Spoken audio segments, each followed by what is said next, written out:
Hi guys, welcome to Let's Talk Business. We put new videos up here every week, so don't forget to subscribe. Global firms Starbucks, Google and Amazon famously came under fire for avoiding tax payments on their British sales. Equally, many high-profile celebrities were left red-faced after being exposed by the press for dodging the tax man.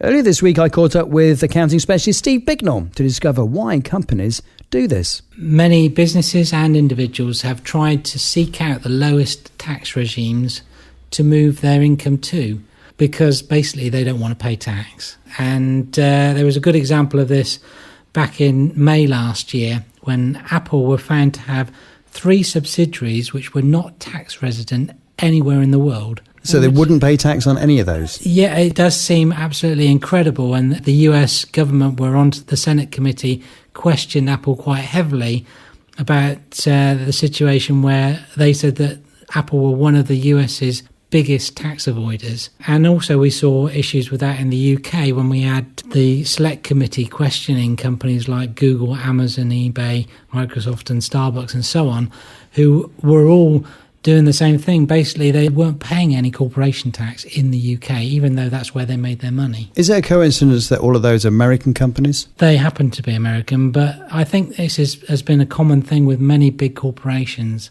And one school of thought to try and stop this would be unitary taxation. And the idea of unitary taxation is that you actually pay tax in the country where you generated the economic benefit from. If you made your money in the UK, you would pay tax in the UK. And I suppose elsewhere in the world as well. If you make your money there, you pay tax. Yeah. Isn't this a bit complicated for big international companies, though? Surely it's simpler if you just pay tax in one territory. It is, but that's not seen as very fair on those countries. Although having said that, ironically, the UK, or perhaps a good thing for the UK, has been that we've tried very much to have the lowest tax regime for companies and businesses. So we've actually tried to sell ourselves on the basis of having the lowest possible tax.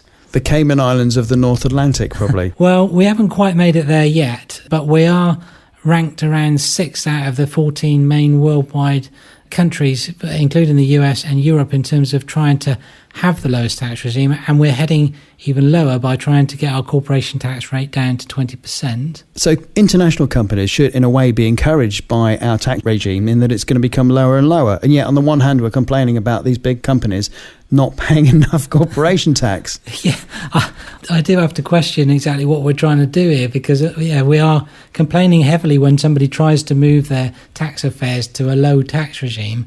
And then on the other hand, we're trying to say, why don't you do it in the UK? Because we've got a low tax regime. There's something going to happen about this. It's a fair tax scheme. The fair tax mark.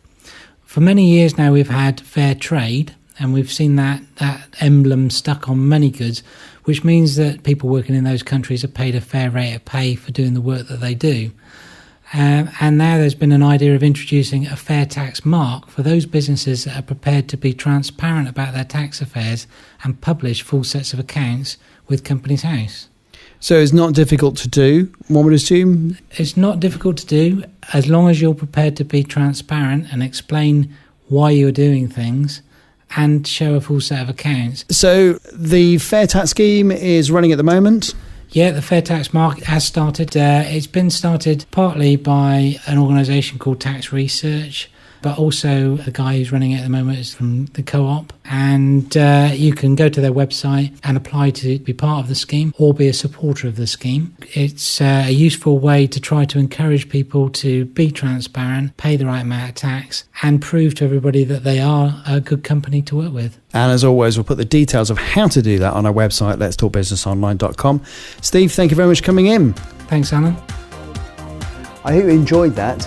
We upload new videos every week, so don't forget to subscribe.